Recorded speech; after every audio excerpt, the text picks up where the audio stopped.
Captain, you sure we're heading to Auckland? Yes, mate. Auckland is in the bow. But if we're heading northeast... We cannot be wrong. They're following us. Pablo, I'm pretty sure New Zealand's that way, southeast. My home, mate, I know. Okay, I take you home.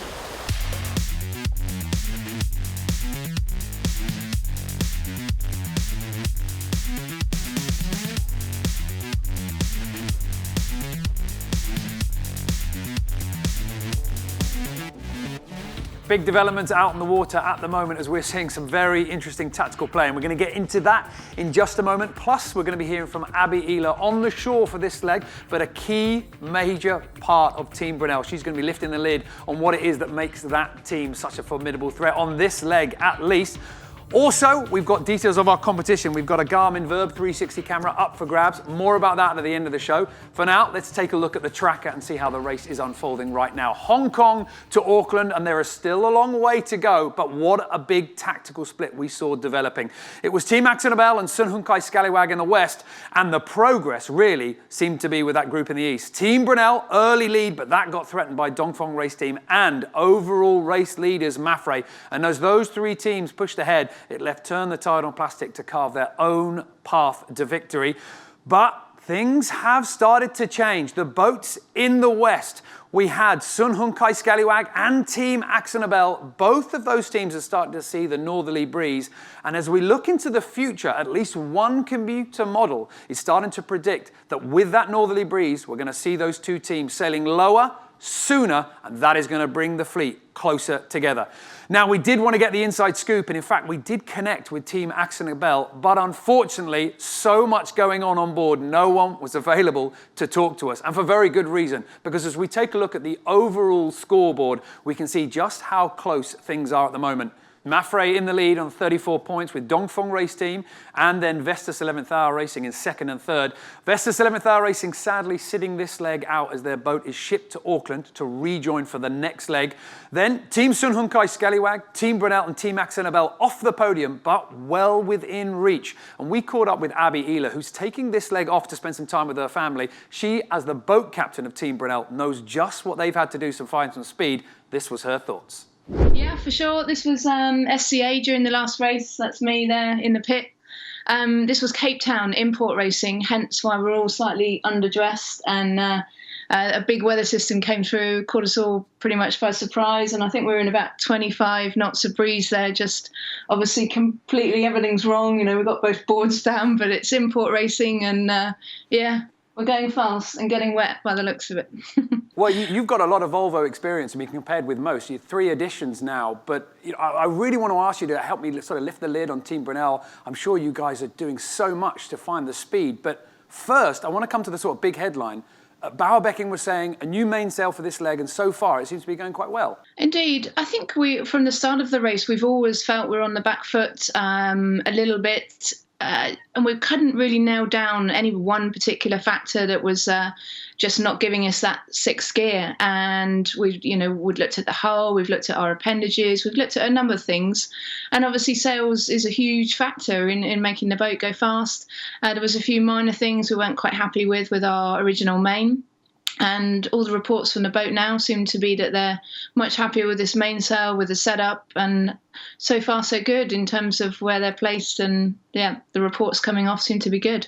Now help me out a little bit, because obviously all the sails, all the boats, all the ropes indeed, one design, strict one design. I'm guessing sailors can be a little bit superstitious, or is there a difference? On paper, no, there's no difference. I mean, every sail's come off the same mould, every rope is the same length. Yeah, whether this is just one of the factors, sailed, and maybe, as you said, there's a bit of superstition or a bit of just people just don't have a good feel about one particular item on board, and it starts to work in your mind that might be a factor. So yeah. It's let's change the things that you can. And from your position on the boat captain, I mean, all the videos that we see coming into race control, it just seems like an endless job list for you. I mean, just talk us through some of the things that you've had to do on the boat while it's been out at sea. Yeah, well, I mean, in the role of boat captain, it's up to you to check the boat, and you're obviously working along the lines of trying to prevent any problems from happening before they do. So daily checks on board. But some of the common things that go wrong, winches, is if you haven't used the winch for a long time, it's obviously sitting there getting hosed by salt water. Parts don't like salt water, so often we'll just pull the tops off the winches and give them a full service. Rigging, always checking the rigging. As you imagine, we're sailing days on end and it's the same part of the rope that's just getting worn. So it's really important that we lubricate those parts to stop any wear. And yeah, it's just an ongoing check system, hydraulic system. That can be a major one if it goes wrong, as we saw with Dongfeng in the previous leg.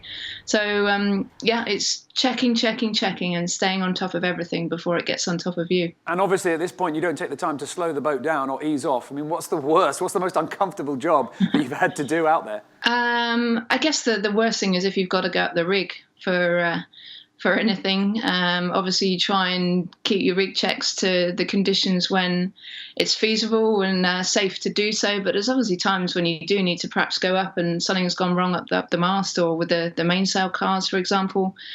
So yeah, that definitely ranks up there. And the other thing is down below in the boat, if you've got to go forward to the bow section to empty out any water that might have been coming through, I mean, it can be like a rodeo horse if you've gone forward and just trying to hold on for dear life without getting injured. That can be a challenge. Well, Carl Langford, Carlo Hoosman, and obviously Peter Burling, the golden boy at the moment, on your boat. Very much big names in the Olympic and America's Cup sailing. I just wonder whether there wasn't a little bit of pleasure from you watching these guys getting pounded in the waves. Was there a chance for you to say, yeah, welcome to the big league? Yeah, I'm kind of, in one sense, I'm very happy I'm not there. And in another sense, I love love that conditions and I thrive in it. So I would love to be there. And but I would love to be a fly on the wall at the moment because I bet there's not a lot of sleep. They've been at sea for 4 days now. There won't be a lot of sleep. I can't imagine anyone's eating very much, and if they are, maybe it's going back up again.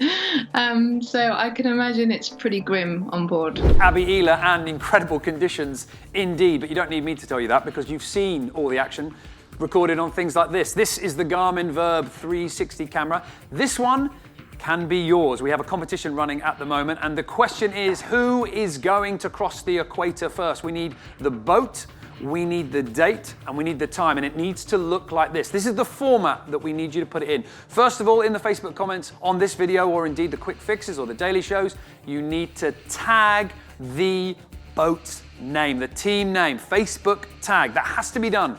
Next, we need the number, the day of the month. Then it's the time. In this format, if you're outside of that format, I'm awfully sorry, but you will not be included as we hoover up all the answers. So for example, if you were going to do Team Brunel, it would be tagging Team Brunel, then it would be the date, then the time. You can guess as many times as you like. We do not mind at all. If somebody guesses the same as you, we're going to see who put their answer in first. So points for bravery will be there. And you have until the 14th at midnight UTC. So start getting your answers in and keep updating yourself as you go. Tomorrow, we're going to have Conrad Coleman in to talk about this incredible move from Team Axel Nobel and Sun Hunkai Scallywag. Is it a crazy gamble? Is it going to start to pay off? Well, to find out, you're going to have to join us tomorrow. We'll see you then.